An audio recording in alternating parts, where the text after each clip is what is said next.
Mickey's Christmas Carol. All right.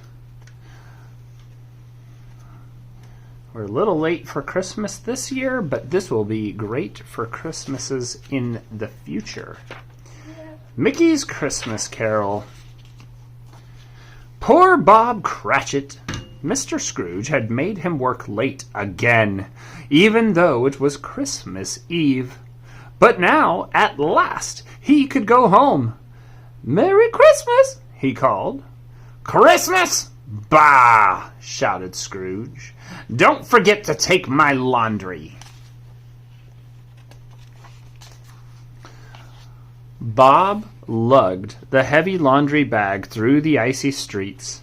He stopped once to rest, but only for a moment, when he thought of his family waiting for him. He picked up the bundle and trudged on. "It's Papa!" cried Tiny Tim joyfully as Bob struggled through the door. "Dinner will be ready soon, dear," said Mrs. Cratchit as she put some scraps into a pan. "I wish Mr. Scrooge would pay you more. He certainly has enough money." But Scrooge never thought he had enough money.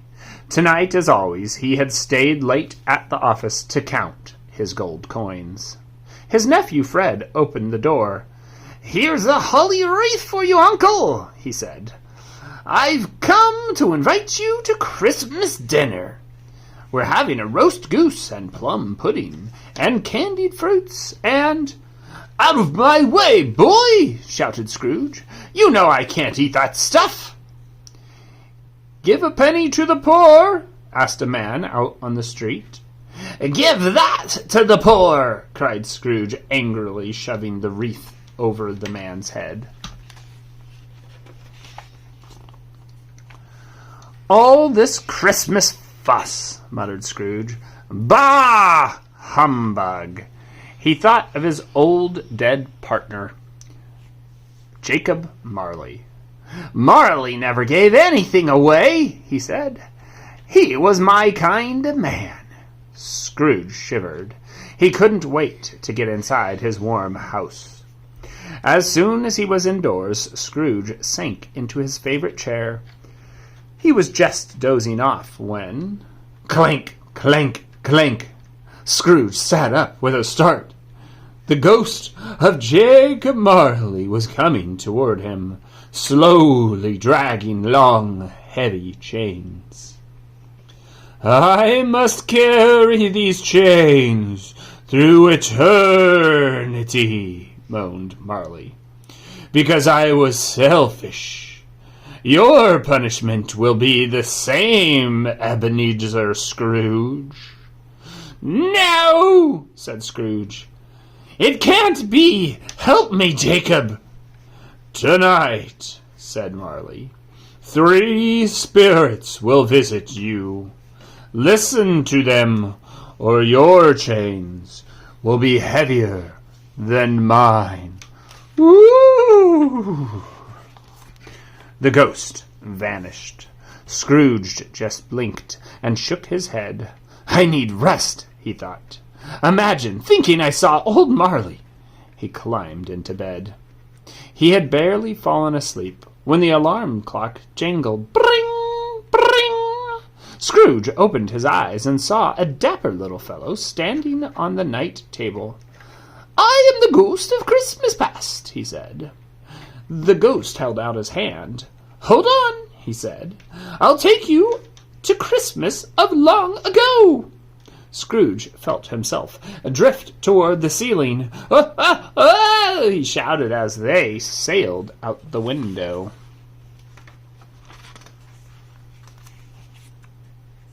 They flew across the night sky and landed near a house filled with music and cheerful voices. Scrooge looked in the window. Why, it's me!" he gasped. "When I was young, and there's old Fezziwig. He gave me my first job, and there's my lovely Isabel." "See how happy you were then, Scrooge," said the ghost. "You were full of love. But then you grew greedy and lost all of your friends, even Isabel." Scrooge turned away. I don't want to see any more. Please, Spirit, take me home. Bring, bring! It was the alarm clock again. Scrooge opened his eyes. I must have been dreaming, he said.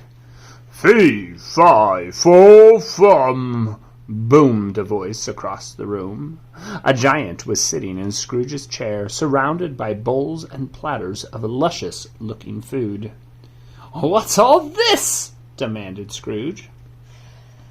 It's the food of generosity, said the giant. Something you know nothing about.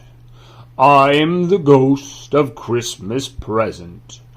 Come and see what's happening tonight. He picked Scrooge up and dropped him into his deep pocket. Outside, the giant set Scrooge down in front of a tiny tumble-down house. Scrooge peered through the cracked window. It's the Cratchits, he said. What a measly dinner they're having. Why aren't they eating the food in the bubbling pot? That's not food. That's your laundry, said the giant. They're boiling it to make sure it gets extra clean. What's wrong with the lad? Asked Scrooge. Tiny Tim is very ill, said the giant. He needs good food to make him strong and well. Pay his father more so he can buy his family enough to eat. The giant's voice faded, and then he was gone.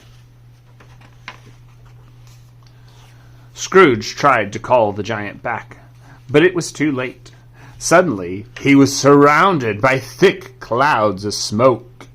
When the air cleared, he was standing near a broken-down tombstone in a shadowy graveyard.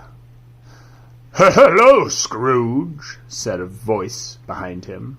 I'm the ghost of Christmas future. Scrooge turned to the ghost. Whose lonely grave is this? He asked. See for yourself, said the ghost. It belongs to a man who was very rich, but he was so selfish and unkind that he had no friends.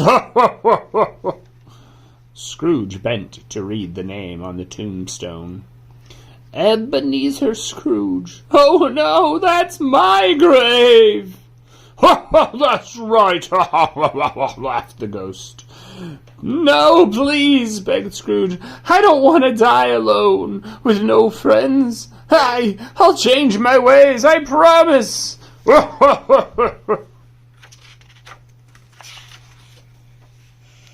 I'll change! Scrooge's eyes flew open. He was in his own bed. He was still alive, and there was still time to change, to make a new beginning.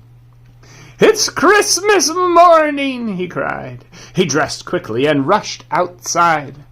Take these, he called, tossing bags of money to the men collecting for the poor. Hello, Fred, he shouted when he saw his nephew. May I still come to your dinner? Of course, Uncle, replied Fred. Splendid, I'll see you there later. There's something I must do first. A while later, Scrooge knocked at Bob Cratchit's door.